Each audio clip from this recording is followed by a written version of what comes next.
Hello everyone, welcome to the HardReset channel, and today I'm going to show you how to enable panorama mode on the Sony A6400.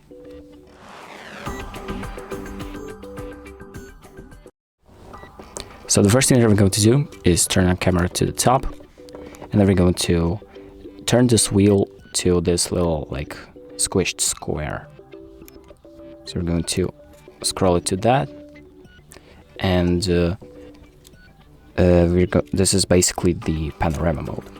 So now if you hold the shutter button, so the button that you take the photos with, and start to move with the direction of the arrow, that's what's going to happen. So if you did that properly, you should have a panorama mode photo. So that's about it.